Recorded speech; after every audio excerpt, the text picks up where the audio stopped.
네, 북한의 6차 핵실험에 이어 ICBM급 탄도미사일 발사 움직임이 포착됐습니다.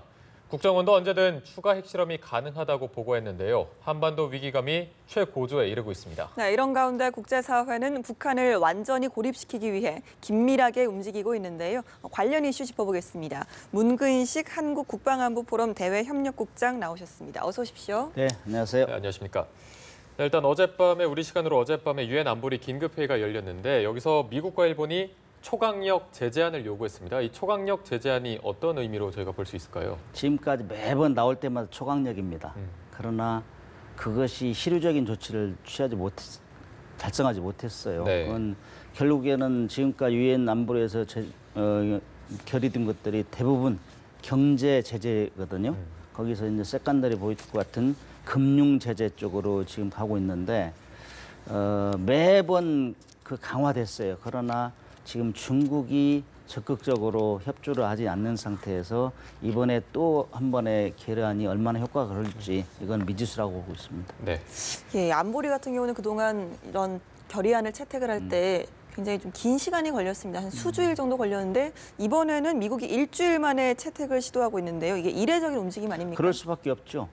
지금 미국이 이제 ICBM에 대해서 굉장히 경계한 수준으로 지금 변하고 있잖아요. 예. 네. 지난번 화성 14호 2회 발사하면서 미국 본토를 위협했고 이제는 이번에 거기에 실을 수 있는 핵 탄두를 개발하는 핵폭탄을 실험했기 때문에 이제 당황하지 않을 수가 없습니다. 예. 미국이 당황함에 따라 국제사회가 지금 완전히 이거는 남이 위협이 아니구나. 이 위협 실체를 파악하고 있는 거죠. 네, 사실 어제 회의에서 중국과 러시아 같은 경우에는 평화적 해법에 방점을 찍었고 사실 미국이 북한 전면 봉쇄를 위해서 세컨더리 보이콧을 시사한 게 뭐 중국을 향한 메시지로 봐야 될 텐데 중국 같은 경우에는 뭐 한미 연합 군사 훈련을 중단해라 이런 입장입니다. 이런 중국의 움직임에 대해서는 어떻게 보시나요? 그것도 중국이 유엔 결의안에 찬성했으면서도 미국의 조건부로 주장한 거거든요. 네. 지금 한미 연합 훈련은 수십 년을 지금 해왔던 것이고 우리가 방어훈련이라는 걸 분명히 알거든. 이런 상황에서도 국제 결의안에 찬성함과 동시에 조건을 내건다는 것은 결국에는 협조를 하지 않겠다 이런 의도를 내포하는 거라고 볼 수 있어요. 네네. 특히 세컨더리 보이콧 같은 경우는 금융 제재인데 이거에 의해서 최근에 들어서는 석탄, 철광석, 철 이런 거를 수출을 못하게 하겠다 이런 정도까지 했는데 결국에는 중국이 거의 움직이지 않으면서 이런 현상이 계속 반복되고 있는 상태거든요. 네. 근데 최근에 들어서 중국이 이제 브릭스 정상회의도 했죠.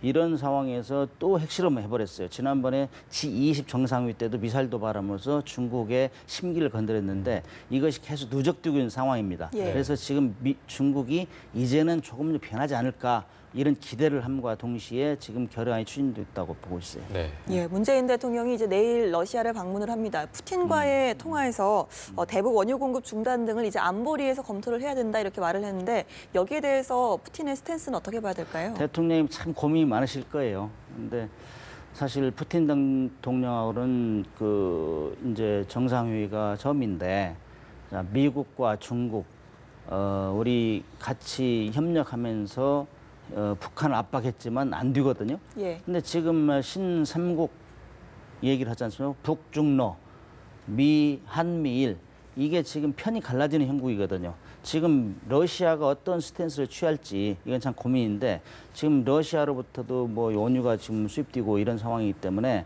그쪽에 아마 방점을 두고 정말 경제적인 조치에 제재 조치에 적극 동참해달라 네. 이런 정도 메시지를 전하지 않을까 이렇게 보고 있습니다. 네. 자, 그리고 어제 문 대통령이 트럼프 대통령과도 통화를 했는데 이 통화에서 조금 주목해 볼 만한 것이 한미 미사일 지침의 미사일 탄두 중량 제한을 해제하기로 합의했습니다. 이 부분은 어떻게 봐야 될까요? 이거는 지난번에 송 장관님께서도 미국에 가서 합의한 바 있고 그리고 이제 이게 이제 대통령 간의 통화에서 오픈이 된 건데 확실히 이제 뭐 합의를 했다 이렇게 발표를 했는데 이건 정말 그동안에 반세기 만에 족쇄가 풀린 거라고 봐요. 요거는 미국이 그동안 우리한테 미사일 지침에서 탄두 중량도 제한하고 사거리도 제한하고 이랬는데 이제는 안 되겠다. 우리가 원하는 국민들이 정말 북한의 핵무기에 대해서 얼마만큼 지금 시달리고 있는지 이런 상황에서 적절한 조치라고 보고요. 현 정부에서도 앞으로 과거에 말로만 한 게 아니라 이렇게 하나씩 실효적인 조치를 취해가는 이런 아주 잘 된 거라고 이렇게 평가하고 있습니다. 네. 그리고 어제 통화에서도 사드 임시 배치 관련 얘기도 나오지 않았습니까? 사드는 지금 수없이 반복되고 있는데 제가 볼 때는 미국에서 이렇게 미사일 지침 개정 합의하고 또 우리가 요구하는 자주국방 강화 협조하겠다고 했으니 우리도 적극적으로 동참을 해야 됩니다. 우리가 여기서 정말 중요한 거는 한미 동맹이 절대로 와해되는 그런 모습을 보여주면 안 된다. 이런 차원에서는 신속하게 배치하고 그다음에 우리가 지금 굉장히 걱정하는 것 중에 하나는 북한이 우리 주적이지만은 어떤 때는 주적이 남한에 있는 것 같은 느낌도 들어요. 성주 우리 국민들을 핵무기로부터 보호하겠다고 지금 사드를 배치하는데 거기에서 너무 이렇게 세게 반대를 하니 이건 어떻게 된 상황인지 외국에서 볼 때는 참 우스운 형국이에요. 그래서 우리가 빨리 그 전문 시위꾼들 선량한 주민들을 제외한 전문 시위꾼들로 빨리 색출해서 정말 이것이 국론이 분열된 것 같지 이런 모습을 보여주면 안 된다.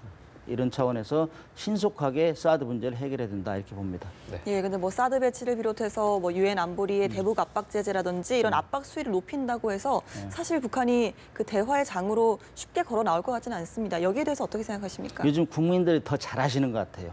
왜냐하면은 그 수없이 되풀이되어 있는데 사실상 우리가 취하고 있는 삼축 체제니 미사일 킬체 이런 것들도 재래식 무기에서는 당연한 거예요. 그러나 예. 북한이 핵무기를 가짐과 동시에 균형이 무너진 거거든요. 네. 그래서 북한은 절대로 핵무기를 포기할 수 없습니다. 왜냐하면 핵무기 포기함과 동시에 체제가 무너진다고 생각하거든요. 사실상 김정은이가 김일성, 김정일에 비해서 무엇이 뛰어납니까? 그러나 이 선대로부터 차별화, 선대 가지고부터는 ICBM까지, SLBM까지 개발했다. 요걸 가지고 결속을 시키는 차원이거든요. 네. 그렇기 때문에 절대로 포기 안 합니다. 북한은. 그렇기 때문에 핵무기를 가진 북한을 대응할 때는 재래식 무기 수준이 아닌 특별한 방법이 있어야 됩니다. 그건 핵은 핵으로 막아야 된다. 그래서 요즘 전술핵 배치니 핵무장 해야 된다. 이런 얘기가 나오는 거죠. 네. 자, 저희가 북한이 탄도미사일 발사 관련 준비 활동이 지속적으로 식별되고 있다 이런 소식도 전해드렸었는데 이번 달 9월 9일이 정권 창립일이고 또 다음 달 10일이 노동당 창건일 아니겠습니까? 이러한 날짜를 기점으로 해서 북한의 추가 도발 가능성에 대해서는 어떻게 보시나요? 북한은 국제사회 체제와 여러 가지 그 비난에도 불구하고 아랑곳 없이 해왔어요. 우리가 과거의 패턴을 보면은 1970년대 초반부터 미사일을 개발했어요. 5종 세트를. 이거 끊임없이 진행이 되었고 예. 북한은 절대로 포기를 안 할 겁니다. 네. 이런 상황에서는 이제 우리가 취해야 될 방향이 무엇이냐? 요거는